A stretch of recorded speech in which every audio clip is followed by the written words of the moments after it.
এই যে স্পেসিফিক নাম অর্থাৎ এই যে সংজ্ঞাবাচক বিশেষ্য এর সঙ্গে একটা তদ্ধিত প্রত্যয় যোগ করা হবে। কি যোগ করা হবে? সংজ্ঞাবাচক বিশেষ্যের সঙ্গে একটা তদ্ধিত প্রত্যয় যুক্ত করে তা যদি বিশেষণ অর্থে প্রযুক্ত হয় বা বিশেষণ অর্থ প্রকাশ করে তখন তাকে আমরা বলবো সংজ্ঞাবাচক বিশেষণ। যেমন কি,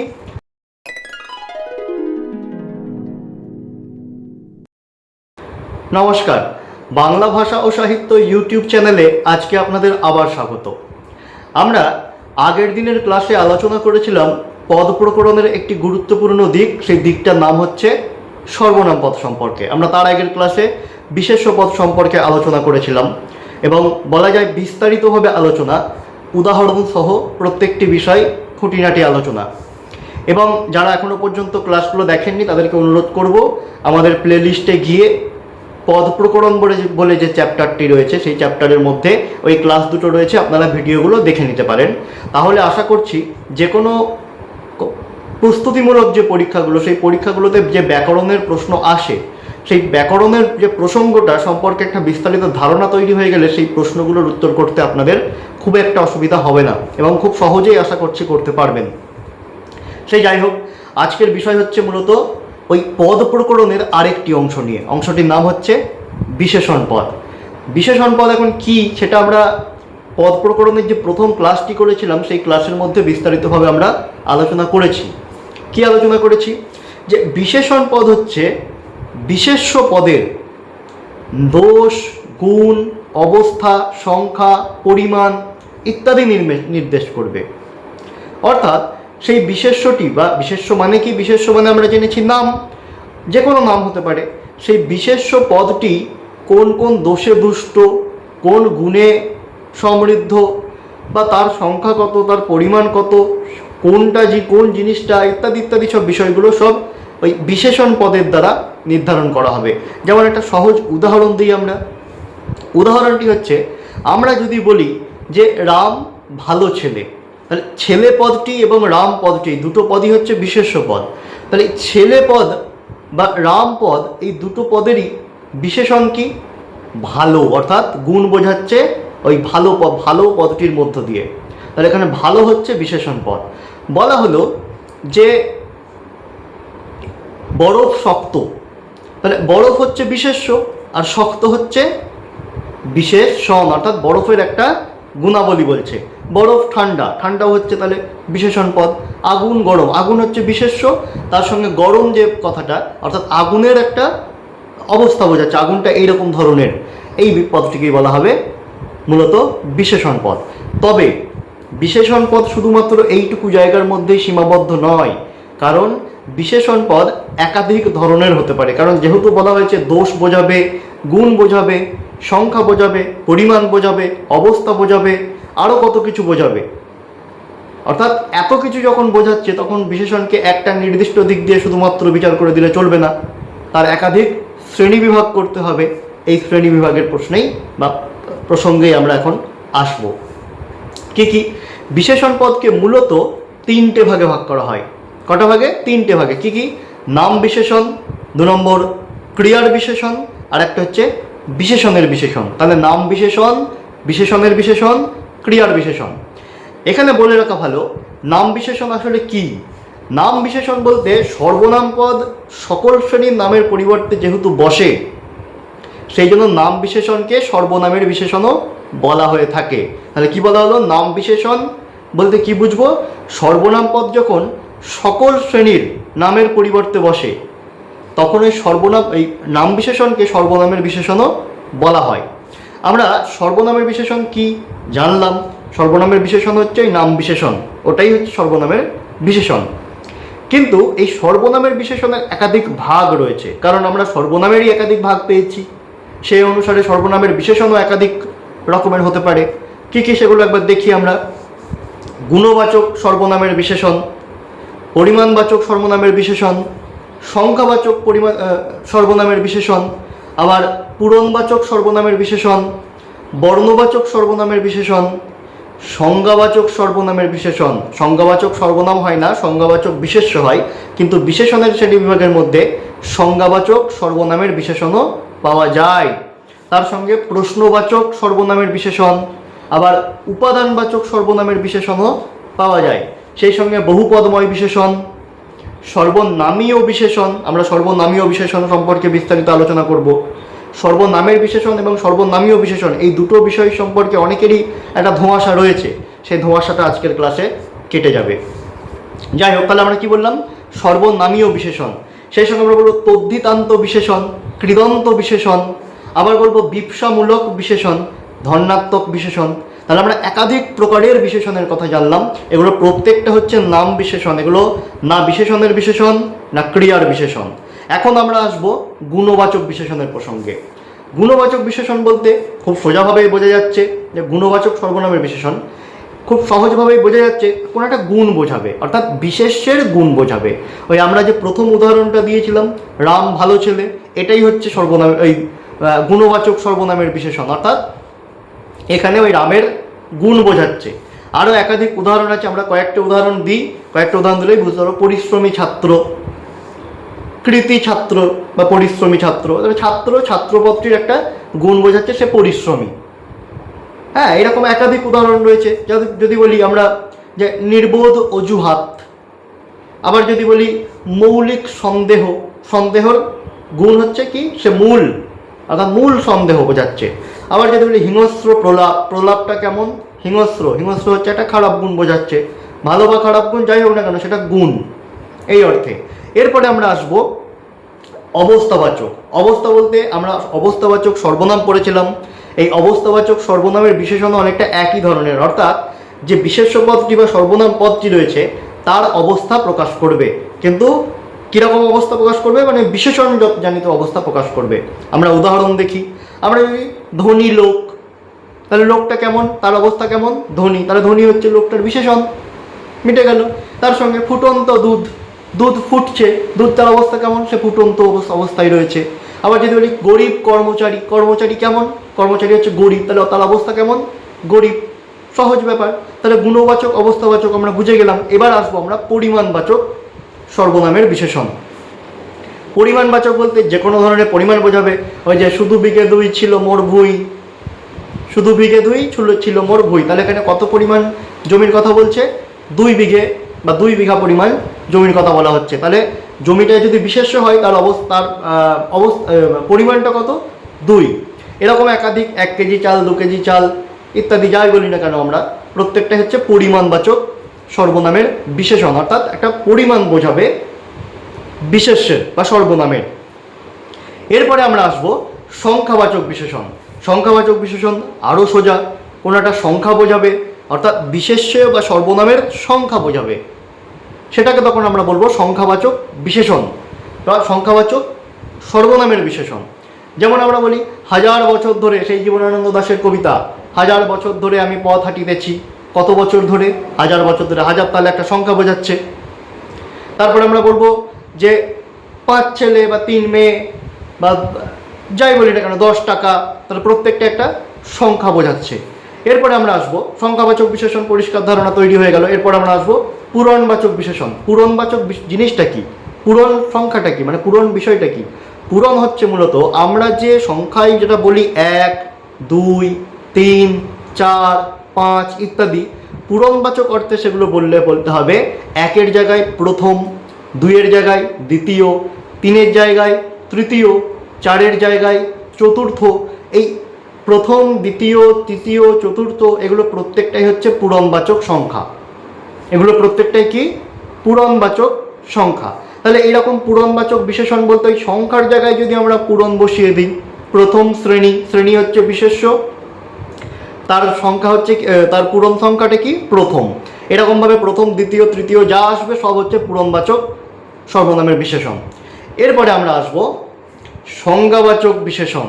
সংজ্ঞাবাচক বিশেষণ বলতে আমরা কি বুঝবো? আমরা সংজ্ঞাবাচক বিশেষ্যতে কি জেনেছিলাম?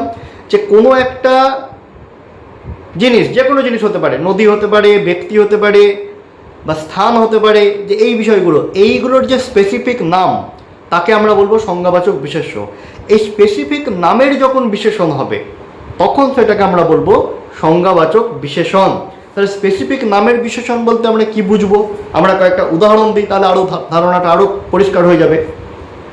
মানে এই যে স্পেসিফিক নাম, অর্থাৎ এই যে সংজ্ঞাবাচক বিশেষ্য, এর সঙ্গে একটা তদ্ধিত প্রত্যয় যোগ করা হবে। কি যোগ করা হবে?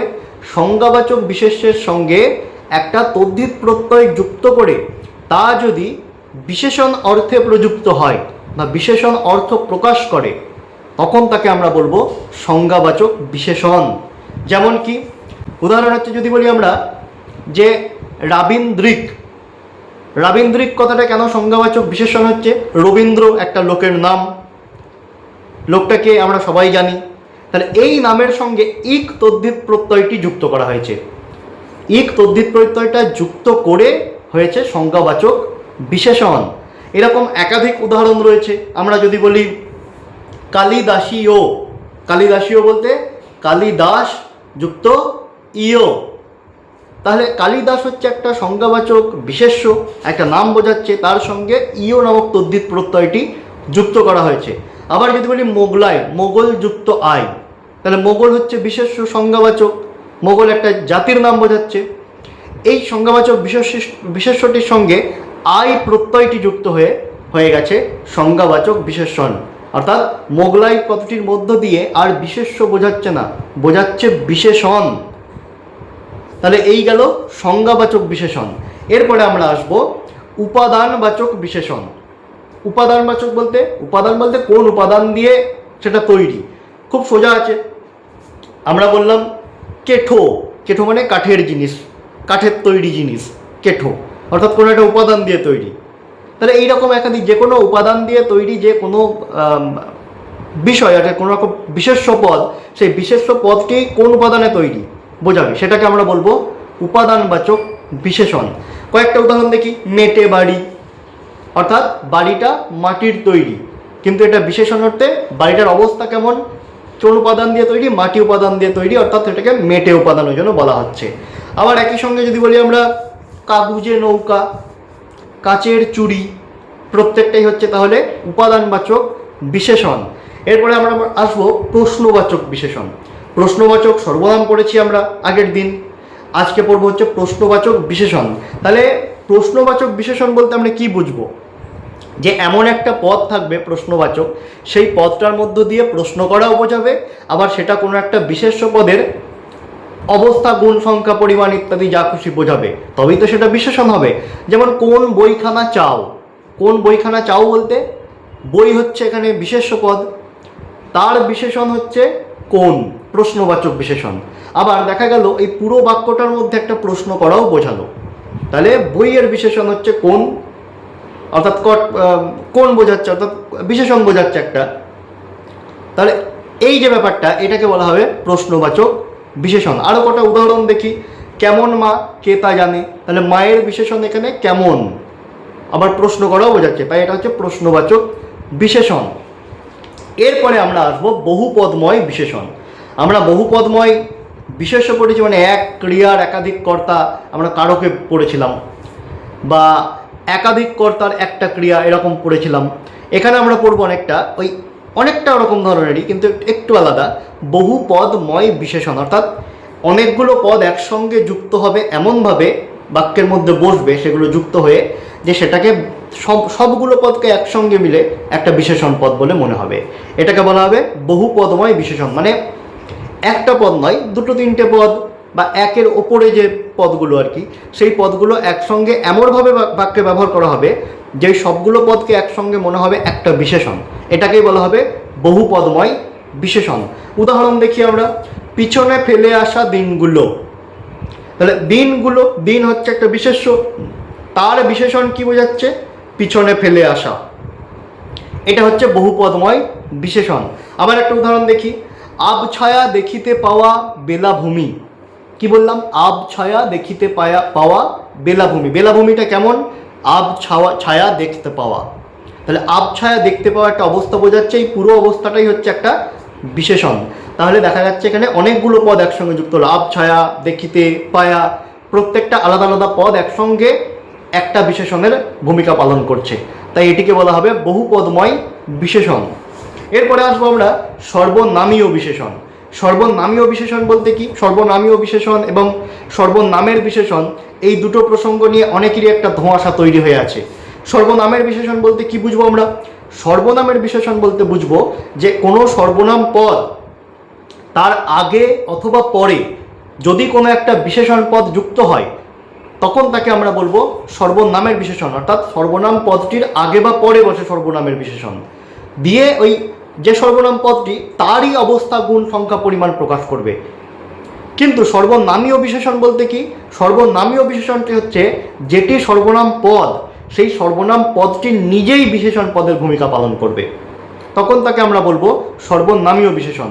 তাহলে সর্বনামীয় বিশেষণ বলতে যে সর্বনাম পদটা রয়েছে সেই সর্বনাম পদটা নিজেই বিশেষণ পদের অবস্থা প্রকাশ করবে, বিশেষণ পদের ভূমিকা পালন করবে, তাকেই আমরা বলবো সর্বনামীয় বিশেষণ। আমরা উদাহরণ দেখি একটা, যদি বলি যত মত তত পদ, আমরা জানি যত এবং তত দুটোই হচ্ছে সর্বনাম, কিন্তু মত এবং পদ এই দুটো বিশেষ্য এর সঙ্গে এর বিশেষণ রূপে ওই যত আর তত ব্যবহার করা হয়েছে, এই জন্য বলা হচ্ছে এটাকে সর্বনামীয় বিশেষণ। এখানে বলা বাহুল্য একটা কথা যে সর্বনামজাত যে বিশেষণগুলো সেগুলোকেও সর্বনামীয় বিশেষণ বলা হয়। সর্বনাম থেকে জাত হয়েছে বা জন্ম হয়েছে যে বিশেষণগুলো তাকেও বলা হয় সর্বনামীয় বিশেষণ। যেমন কি তদীয়, মদীয়, স্বীয় প্রত্যেকটা সর্বনাম জাত, আত্মবাচক সর্বনাম। তদীয় যদি বলি তখন আত্মবাচক নয়, তখন ব্যক্তিবাচক। মদীয়, মদীয় মানে নিজের কথা বলা হচ্ছে, আত্মবাচক সর্বনাম। তাহলে এই তদীয়, মদীয়, স্বীয় এগুলো প্রত্যেকটা সর্বনাম জাত, অর্থাৎ সর্বনামের থেকেই জন্ম হয়েছে, এইগুলোকেও বলা হয় সর্বনামীয় বিশেষণ। তাহলে সর্বনামীয় বিশেষণ এবং সর্বনামের বিশেষণ দুটো সম্পর্কেই আমরা পরিষ্কারভাবে জেনে নিলাম। এরপরে আমরা আসবো তদ্ধিতান্ত বিশেষণ। কথাটার মধ্য দিয়েই পরিষ্কার বোঝা যাচ্ছে যে অন্তে তদ্ধিত প্রত্যয় থাকবে। তাহলে এমন একটা বিশেষ্য পদ থাকবে তার শেষে একটা তদ্ধিত প্রত্যয় যুক্ত হবে, দিয়ে হয়ে যাবে তদ্ধিতান্ত বিশেষণ। মূলত আমরা যে সংজ্ঞাবাচক বিশেষণ পড়েছিলাম ওই সংজ্ঞাবাচক বিশেষণ আর তদ্ধিতান্ত বিশেষণ অনেকটা একই ধরনের, কিন্তু সংজ্ঞাবাচকের ক্ষেত্রে কি হয়? সংজ্ঞাবাচকের ক্ষেত্রে দেখা যায় যে কোনো স্থান বা নদী বা কোনো ব্যক্তি এইগুলোর যে স্পেসিফিক নাম সেই স্পেসিফিক নামের সঙ্গে তদ্ধিত প্রত্যয় যুক্ত হয়ে সংজ্ঞাবাচক বিশেষণ হয়। কিন্তু তদ্ধিতান্ত বিশেষণে কি হয়? শুধুমাত্র ওই স্পেসিফিক নাম নয়, যে কোনো শব্দ সেই শব্দের সঙ্গে তদ্ধিত প্রত্যয়টা যুক্ত হবে, যুক্ত হয়ে একটা বিশেষণ অর্থ প্রকাশ করবে, তখন তাকে আমরা বলবো তদ্ধিতান্ত বিশেষণ। উদাহরণ আমরা বলি জমিদারি। জমিদার পদটা কোনো স্পেসিফিক নাম নয়, কিন্তু এটা একটি বিশেষ্য পদ, এটি একটি বিশেষ্য পদ। জমিদার পদটি কিন্তু সংজ্ঞাবাচক বিশেষ্য নয়, কিন্তু একটা বিশেষ্য পদ। বা এই পদটার সঙ্গে ই প্রত্যয়টা যুক্ত হলো, যুক্ত হয়ে কি হয়ে গেল? জমিদারি। তাহলে এটা হয়ে গেল তদ্ধিতান্ত বিশেষণ। আবার যদি বলি আমরা ওই যে সংজ্ঞাবাচক যে বিশেষণগুলো রয়েছে সেগুলোকেও তদ্ধিতান্ত বিশেষণের মধ্যে ধরা যাবে, কারণ ওগুলো তদ্ধিতান্ত বিশেষণেরই অন্তর্গত। আবার যদি বলি যে ভারতীয়, তাহলে ভারত, ভারতের সঙ্গে ইয় প্রত্যয় যুক্ত হলো, মানে যত রকম পদ রয়েছে তার সঙ্গে তদ্ধিত প্রত্যয় যুক্ত করলে সেটা যদি বলবার বা পদ হবার উপযুক্ত হয় তবে সেটাকে বলা হবে তদ্ধিতান্ত বিশেষণ পদ। এরপরে আমরা আসবো কৃদন্ত বিশেষণ। কৃদন্ত মানে এখানে তদ্ধিতান্তর বিপরীত পরিষ্কার বোঝা যাচ্ছে। তদ্ধিতান্ত বলতে আমরা যেটা বুঝেছি যে একটা শব্দের সঙ্গে তদ্ধিত প্রত্যয় যুক্ত হলো বা শেষে তদ্ধিত প্রত্যয় যুক্ত হলো, হয়ে গেল তদ্ধিতান্ত বিশেষণ। এরপরে আমরা ওই কৃদন্ত বিশেষণের ক্ষেত্রে কি বলবো? একটা ধাতু থাকবে বা একটা ধাতুর সঙ্গে কৃৎ প্রত্যয় যুক্ত হবে, যুক্ত হয়ে যে বিশেষণ পদ যদি প্রকাশ করে সেটা, তখন সেটাকে আমরা বলবো কৃদন্ত বিশেষণ। আমরা উদাহরণ দেখি। তাহলে উদাহরণ কয়েকটা দেখলে আমরা কি দেখব? উদাহরণ হচ্ছে যদি বলি আমরা প্রশান্ত, প্রশমযুক্ত অন্ত, প্রশান্ত। আবার যদি বলি পতিত, বোঝা যাচ্ছে এখানে তদ্ধিত প্রত্যয় কৃৎ প্রত্যয় যুক্ত হয়েছে। মুগ্ধ, মুখযুক্ত ত, মুগ্ধ, এখানেও বোঝা যাচ্ছে এখানে কৃদন্ত বিশেষণ হচ্ছে, অর্থাৎ যে ধাতুটা, মুখ একটা ধাতু, তার সঙ্গে ত যে কৃৎ প্রত্যয়টা সেই কৃৎ প্রত্যয়টা যুক্ত হয়ে তৈরি হয়েছে কৃদন্ত বিশেষণ। আবার কয়েকটা উদাহরণ দেখি। বললাম আমরা বাড়ন্ত বললাম। আবার যদি বলি ফুল্ল, প্রত্যেকটাই হচ্ছে কৃদন্ত বিশেষণ। এই কৃদন্ত বিশেষণকে আবার ক্রিয়াজাত বিশেষণও বলা হয়, কারণ প্রত্যেকটা যে পদ আমরা উদাহরণ দিলাম, পড়ন্ত, জ্বলন্ত, বাড়ন্ত, ফুল্ল, এই প্রত্যেকটা পদই কিন্তু একটা ক্রিয়া প্রকাশ করছে, অর্থাৎ ক্রিয়া থেকে জাত বিশেষণ, তাই এগুলোকে ক্রিয়া বিশেষণও বলা হয়। তাহলে কৃদন্ত বিশেষণকে ক্রিয়া বিশেষণও বলা যেতে পারে। আমরা আজকের শেষ বিশেষণ যে পদটি, সেই পদটি সম্পর্কে আলোচনা করব, এই ক্লাসটি শেষ করব এবং পরবর্তী যে নামপদের অন্তর্গত যার বিশেষণগুলো তার সঙ্গে ক্রিয়া বিশেষণ এবং বিশেষণের বিশেষণ, এই দুটি প্রসঙ্গ পরবর্তী ক্লাসে আমরা আলোচনা করব। আমাদের পরবর্তী যে বিশেষণ পদটির নাম কি? বিশেষণ পদটি হচ্ছে বিপসামূলক বিশেষণ। আমরা বিপসা কাকে বলে সেটা কারকের ক্লাসে পরিষ্কারভাবে জেনেছি। কি জেনেছিলাম? যে আমি বিস্তারিতভাবে কেউ যদি জানতে চান তাহলে কারকের ক্লাসগুলো একবার দেখে নিন, তাহলে বিপসা কাকে বলে সেটা পরিষ্কারভাবে বুঝতে পেরে যাবেন। আপাতত যেটা বলি যে বিপসা বলতে মূলত একটা পদ পরপর দুবার প্রযুক্ত হবে, দুবার ব্যবহার হবে, কিন্তু একটাই অর্থ প্রকাশ করবে, অর্থাৎ একজনের অর্থই প্রকাশ করবে কিন্তু পরপর দুবার ব্যবহৃত হবে, এটাকে বলা হবে বিপসা। যেমন উদাহরণ দিই, ওই যে নিবু নিবু, ধীরে ধীরে। নিবু নিবু মানে হচ্ছে নিবে যাচ্ছে, বোঝাচ্ছে নিবে যাবে, এবার একবার এইরকম একটা অবস্থা প্রকাশ করছে, তাহলে এটা বোঝা যাচ্ছে বিশেষণ পদ। এটা হচ্ছে যে মূলত বিপসামূলক বিশেষণ। আরও কাঁদো কাঁদো, কাঁদো কাঁদো মানে প্রায় কাঁদবে, অর্থাৎ কান্নার অবস্থা প্রকাশ করছে, কাঁদো কাঁদো, এটা হচ্ছে তাহলে বিপসামূলক বিশেষণ।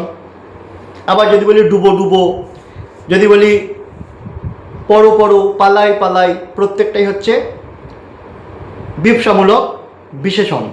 তাহলে আমরা আজকে বিশেষণ পদের যে তিনটে শ্রেণীবিভাগ পড়েছিলাম বা জেনেছিলাম, একটা নাম বিশেষণ, একটা ক্রিয়া বিশেষণ, আর একটা হচ্ছে বিশেষণের বিশেষণ।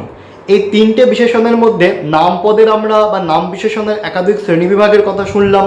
সেই শ্রেণীবিভাগগুলোর অর্ধেক পর্যন্ত আজকে আমরা আমাদের এই ক্লাসে আলোচনা করলাম। আমাদের পরবর্তী ক্লাসে নাম পদের যে আরও একাধিক শ্রেণীবিভাগগুলো রয়েছে, যেমন হচ্ছে ধন্যাত্মক বিশেষণ, অব্যয়জাত বিশেষণ, তার সঙ্গে হচ্ছে যে বিশেষণের বিশেষণ এবং ক্রিয়া বিশেষণ, সবথেকে বড় একটা গুরুত্বপূর্ণ জায়গা, সেই বিষয়গুলো সম্পর্কে আলোচনা করব। যাই হোক, আপনাদের যদি ক্লাসটি ভালো লেগে থাকে তাহলে অনুরোধ করব আপনারা অবশ্যই লাইক, শেয়ার এবং সাবস্ক্রাইব করে দেবেন। যাই হোক, ধন্যবাদ। আজকের ক্লাস এই পর্যন্তই।